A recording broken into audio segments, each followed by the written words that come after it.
Hello, my name is Matthew Sandberg.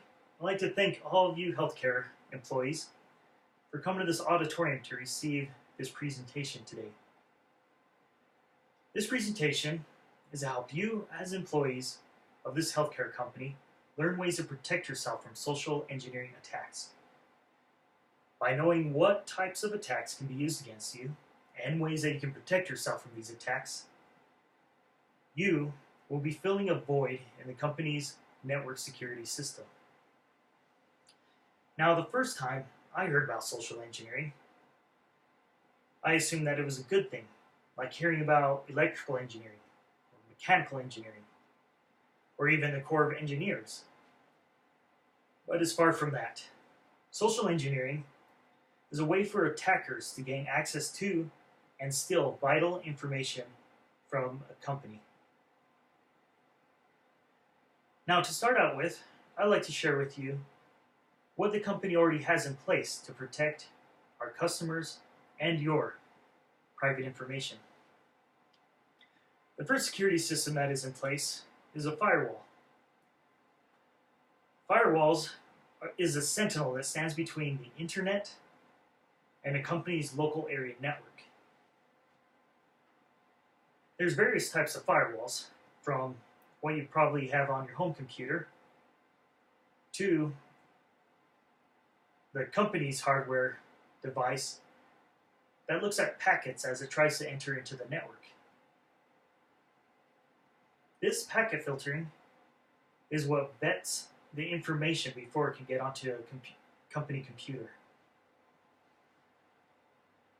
Now, the second security system that is in place is what you should also be running on your home computers, and that is that this company runs an antivirus and malware protection program on all of our computers and on the company's mobile devices. Now, to make antivirus program viable, like many programs on a computer, the antivirus program needs to be updated continually.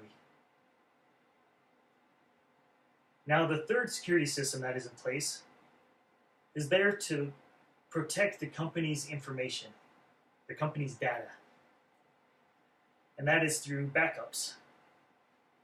Now, first, our company has servers, and in each server there's multiple hard drives.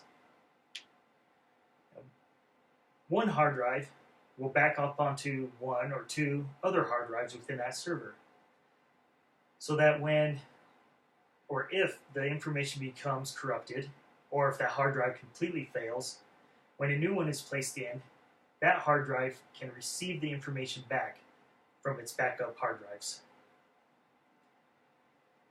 Now, the second backup that we have in place protects some of the company's most vital data. Now, that's the cloud service. Now, cloud services allows us to protect our information from a disaster like a flood or a fire within the company. And having that cloud service allows us to be able to retrieve that information again from almost any location. Now, with social engineering, the first one that I'd like to cover with you is called shoulder surfing. This is when an attacker observes the person entering in, like a pin to enter into a building or an office, or even watching over the shoulder of someone as they enter in their credentials into their computer, like their password. To protect yourself from these types of attacks, an employee needs to be observant to those around them, behind them, and to just protect their passwords. One way to be able to protect yourself from this type of attack is, wherever possible, to try to have your screen facing away from a public area. Now, the second type of attack that I'm going to cover with you is tailgating. Now, tailgating, there's a few ways to do it, but this is when an attacker uses the person's being nice to them such as having too many items in their hands, and the attacker allows the victim to open a door for them. Or even a different scenario would be that the attacker waits outside of a room or a building, and the victim will open the door and then allow the door to shut, but the attacker stops the door from closing and gains access into a building. This way, those attackers are able to look around an office for documents or thumb drives or even CDs that can have company's vital information on it. Now, the third and last social engineering attack that I'm going to cover is phone phishing. Now, this is where an attacker might call into the office pretending to be someone of importance, like a manager, that is requesting your information so that he might be able to access the computers to gather the information that he needs to be able to do a presentation or just to do something like a PowerPoint.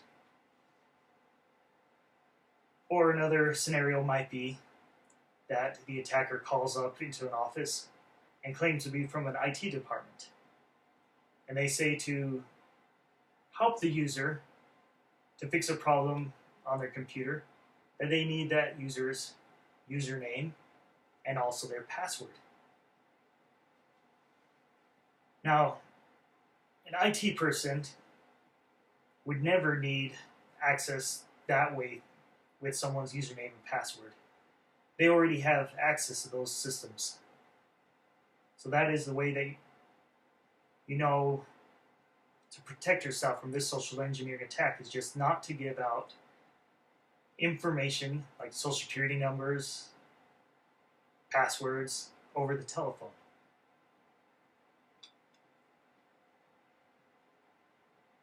Now, in conclusion, that by following some of these practices, by being observant to the situations around you, you will be able to help the companies protect and save its information from those that would want to cause the company harm. Any questions?